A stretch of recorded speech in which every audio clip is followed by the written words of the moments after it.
Bravo Start Mataloko gelar Bimtek Kewirausahaan untuk warga belajar. Kunjungi situs resmi kami di warisanbudayanusantara.com. Bravo Start Mataloko gelar Bimtek Kewirausahaan untuk warga belajar. Lembaga Pendidikan Non-Formal Bravo Start Mataloko ngada kepemimpinan Benedictus Lago terus melakukan peningkatan pelayanan pendidikan non-formal dan informal secara profesional bagi warga belajar. Kali ini Bravo Start Mataloko bersama SMK Bangun Mandiri Mangulewa menyelenggarakan bimbingan teknis kewirausahaan kopi, hortikultura, dan tenun ikan.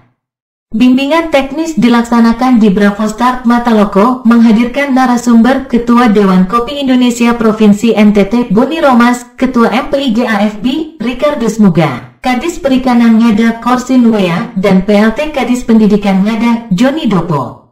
Peserta Bimtek kali ini yakni warga belajar Bravo Start, pelajar SMK Bangun Mandiri Mangulewa, para guru dan pelaku kopi. Lebih berarti kita buat.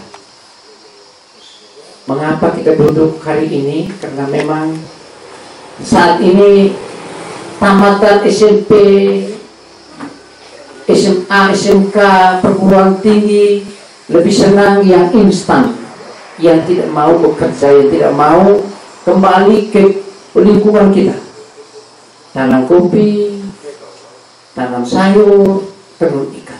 Ini saya bermula dari visi kedua lembaga ini, PKB Bravo Start dan juga SMKS Bangun Mandiri, menciptakan insan yang cerdas, mandiri. Kata kuncinya itu mandiri. Tamat harus mandiri. Lalu tidak cukup di situ. Kalau dalam mandiri berarti berkarakter yang baik.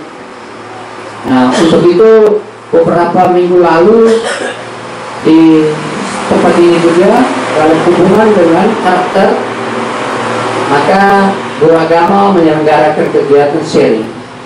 Kesinambungan antara karakter dan kemandirian menuju kewirausahaan yang handal sesuai dengan program yang sekarang Bupati bilang Tante Nela Paristani,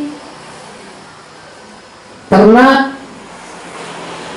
nelayan, dan pariwisata. Maka upaya-upaya dilakukan oleh lembaga ini saya pikir sudah banyak yang dilakukan. Dan terima kasih lembaga ini lebih mengangkat produk-produk unggulan. Omong tentang kopi, kita sudah mendapat sertifikat IG dari Kementerian Hukum dan HAM melalui Direktorat Jenderal Hak Kekayaan Intelektual. Mengapa kita dapat?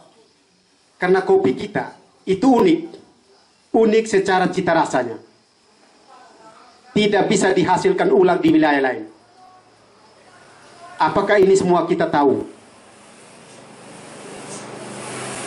Sehingga dengan kegiatan seperti ini, tentunya bagaimana kapasitas kita diperkuat, lalu bagaimana kita bisa melihat terkait dengan ruang dan peluang dari komoditi unggulan yang ada di wilayah kita ini, untuk bisa kita garap, untuk bisa kita lakukan ini sebagai ruang usaha buat kita.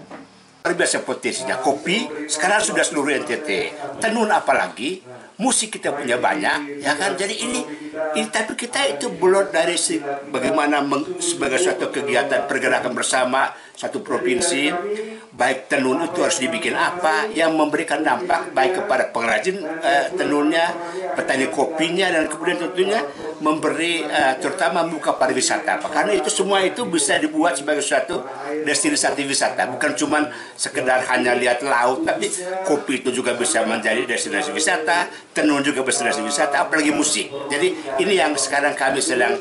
Ketika kita berbicara budaya, itu adalah salah satu tonggak ketahanan bangsa dan merupakan salah satu ciri khas daripada bangsa itu sendiri. Selamat datang pemirsa Warisan Budaya Nusantara Spring TV. Menyajikan berita budaya dan berita umum. Kunjungi situs resmi kami di warisanbudayanusantara.com. Mari kita cintai budaya kita, budaya Indonesia.